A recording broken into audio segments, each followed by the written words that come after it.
Ini part 4 dan aku sampai di pembahasan twin flame love relationship. Jadi tadi kita sudah bahas karmi, kemudian soulmate, dan ini aku sampai di twin flame.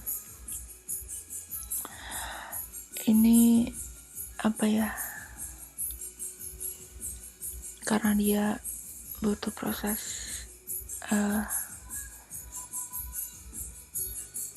mirip apa ya, ibaratnya dia tuh hampir-hampir something perfect lah ya kalau dibilang, karena twin flame ini memang jarang, karena dia datang itu, hubungan yang ada itu dia sampai pada pencerahan, jadi kesadaran yang sangat tinggi sampai akhirnya koneksi ini muncul gitu.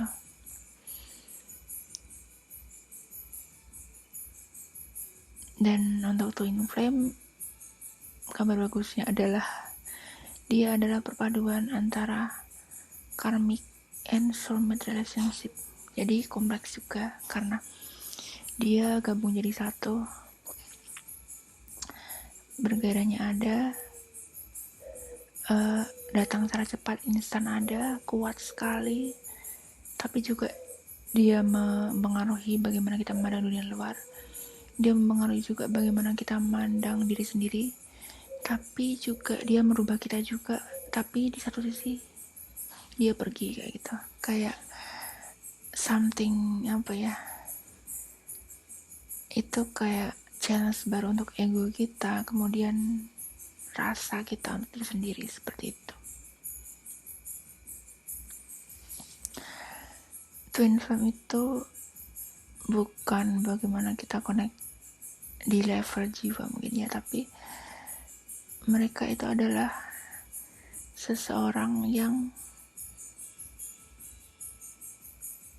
membagi jiwanya, artinya jiwanya itu terpisah dan dia berasal dari satu jiwa. Di awal ada satu jiwa, di awal penciptaan waktu itu ada satu jiwa, kemudian dia split menjadi dua tubuh yang berbeda.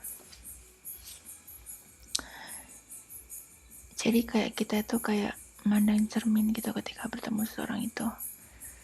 Ketika kita bercermin dengan dia, kita ngerasa bahwa kok itu mirip banget sama aku kayak gitu. Segala hal yang kita habiskan di waktu kita itu kayak lari, dan tiba-tiba dia tuh ada di depan kita. Tipe-tipe ini untuk twin flames ini, untuk loversnya atau untuk pencintanya, itu selalu mengkonfrontasi kita dengan ketakutan yang sangat dan ego yang menggiring kita ke apa ya, desire, keinginan lebih ke situ. Tapi uniknya dia tidak hanya cuman di dalam, tapi juga bagaimana kita berinteraksi dengan setiap bagian dalam hidup kita.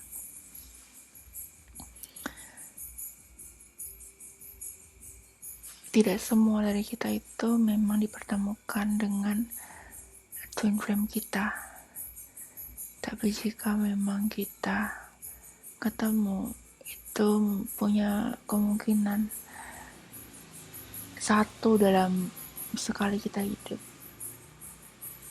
dan itu gak akan sama gitu tipe cintanya, karena akan ada tadi challenge, artinya ada satu hal yang membuat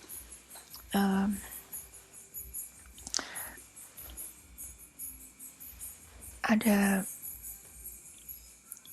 suatu tantangan dan ketakutan tanpa keraguan, di mana mereka berdua itu akan ada saat-saat di mana mereka akan saling mengejar, saling menemukan,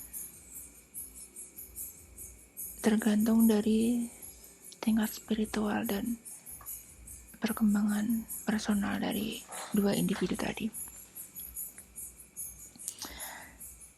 Dan bagaimana untuk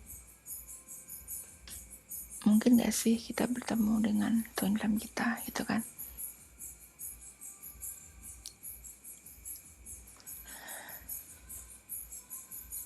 Pertanyaan itu agak ini ya, entah jawabannya bagaimana, tapi bisa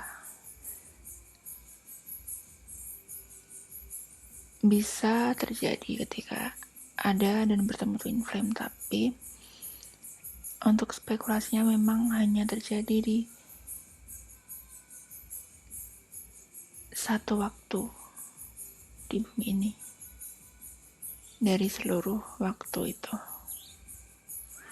Jadi ini agak something deep kayak gitu ya. Dua jiwa yang jadi satu tubuh, sangat identik. Bahkan kembar identik belum tentu dia twin flame kayak gitu. Oke, dan selanjutnya di pembahasan ini terakhir mungkin aku mau memberikan suatu unek-unek juga bagaimana untuk mengapresiasi dan belajar dari semua love relationships in our life, jadi dalam semua kehidupan kita, mengesampingkan tipe hubungan apa yang kita temukan dalam hidup ini, kan selalu ada hambatan dan tantangan yang punya potensi untuk menggiring kita, membuat kita berkembang dan berevolusi. Satu hal yang penting ketika kita mengalami entah 1, 2, dan 3 tadi, kita harus ingat bahwa dari semua relationship itu sebenarnya seseorang itu akan selalu berusaha untuk bisa move on. Makanya sangat vital bahwa kita harus punya prinsip, kita harus bisa melepaskan, membuat dia pergi. Bukan buat dia pergi dalam arti mengusirnya, tapi ketika sudah sampai waktunya dia mau pergi, kita harus bisa bilang, oke, kamu boleh pergi, kayak gitu. Mau dia karmic relationship yang tujuannya hanya datang sebagai katalis perubahan kayak gitu, atau mau dia datang sebagai soulmate yang datang untuk memberikan tantangan untuk mencintai diri sendiri, menjadi orang terbaik yang kita bisa, atau orang yang datang dengan sangat sederhana, dia adalah belahan jiwa kita, other half atau segala nyawa kalau orang Jawa itu. Gak ada di dunia ini cinta yang harus kita sembah, kita mohon-mohon dengan sangat untuk bisa kita genggam sangat kuat, karena ketakutan untuk kehilangannya itu mengesampingkan tipe cinta apapun, tipe hubungan apapun itu, cinta yang bisa dan pantas ada diperjuangkan adalah ketika seseorang itu benar-benar ingin kita dan kita juga ingin hal itu gitu.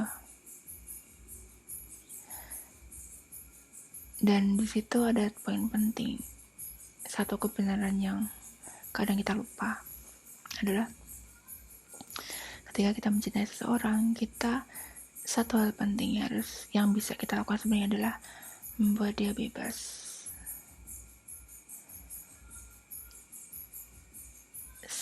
Sambil berkata kepada diri sendiri bahwa jika memang itu tertakdirkan untuk kita, dia pasti akan kembali kepada kita. Tapi jika dia tidak kembali kepada kita, lalu dia adalah satu dari pelajaran terbaik yang akan kita pelajari, kayak gitu. Oke. Jadi aku cerita panjang lebar 3 hal tadi yang mungkin jadi unek-unekku. Sampai jumpa di beberapa unek-unek selanjutnya.